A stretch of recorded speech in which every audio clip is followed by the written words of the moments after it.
Hey, so I have been slacking. I have not done any research for my next part of Rodney Alcala, and I feel really bad. But there is something that I do quite a bit that my husband thinks people might like to see. So it's called Loom Knitting, and the loom looks like this. It's got a bunch of these pegs, and I've already started loom knitting on this one, so that's why you can see the. But it's got a bunch of these little pegs, and basically what you do is you take your yarn, and if you're going to the left, then you loom it to the left. If you're going to the right, you loom it to the right. So basically you take your yarn, I'm going to the left, so I go to the left of the peg and I wrap it around, and then I go to the left of the peg. Oops. And so you just keep wrapping it around to the left of the peg, because I'm going to the left, over and over until you get to the end of it. So let me just wrap it really quick so I can show you guys.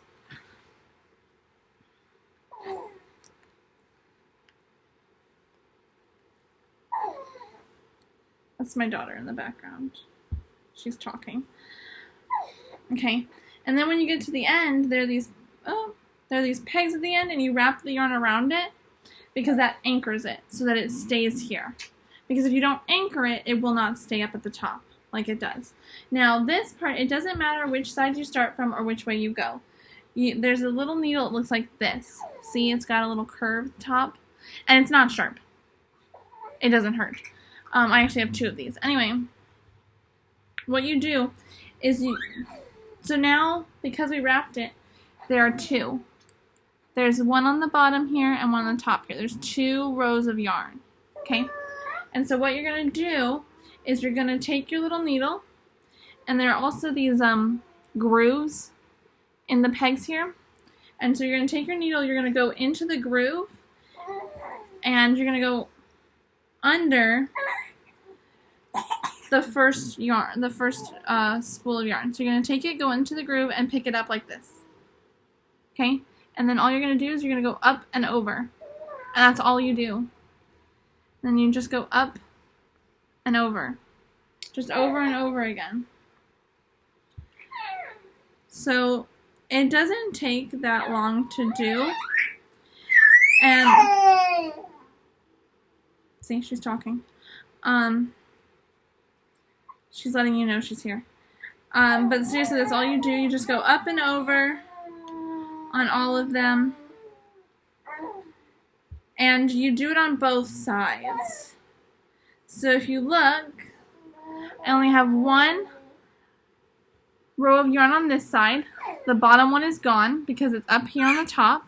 It's been rolled over. But on this side, I have 2 rows of yarn. And see, you can actually see the parts of the yarn that have been pulled over.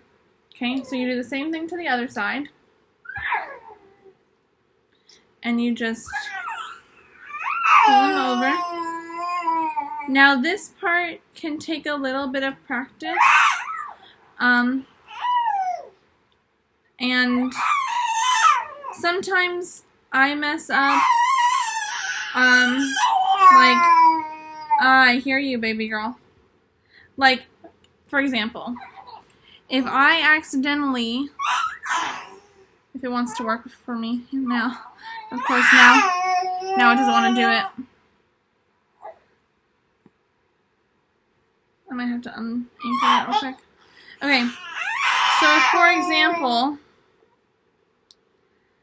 I accidentally pulled this top loop off. See how there's 1 loop at the bottom, so this top loop has come off. Now, because I know, because it was unanchored, it was just easy to just put it back on. See, it's just right there at the top.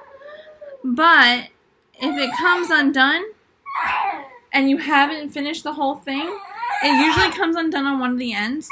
All you do is when it comes off, is it'll untwist. You just twist it and pull it back over the peg.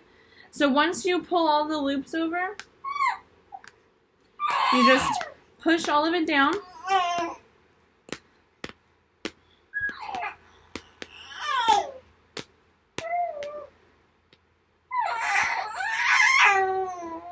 So now all of the loops are at the bottom, because when you when you thread it onto the loom, it's going to be at the top. So it's easier if the loops are at the bottom to do it. And again, I already started this one. I'm making a blanket. I made a blanket for Jake while he was in basic training. Using yarn like this, not that girly. His was gray and a blue mixture type thing. Here's my daughter. She wanted to join. But yeah, he loved it, so I'm making another blanket, except this one's going to be a family blanket. So this will be the third panel, and I have a panel for Elise, and I have a panel for Jake. Now, Jake's panel was like different kinds of greens and gray, but when I cast off, which is when you finish it and you make sure that it's all together, well, when I cast off, I messed up somewhere, I guess, because when I cast off, it started falling apart. So I had to restart, and sadly, they did not have the same yarn that I picked out for Jake, so Jake picked out a different yarn that he liked. He liked the yarn I picked, it was just falling apart. So this is technically the fourth panel I made, because I had to throw away my second one, but yeah. Do you see yourself, Elise? Look. She wanted to say hi. She wanted to join the video. But, yeah, if you enjoyed that, and you want me to make more videos like that as well, I can show you how to cast on, I can show you how to cast off, I can go into more detail with those parts of the video, but yeah, let me know, because I have really been slacking on doing my research, but Elise and I are probably going to do a little bit of research right now.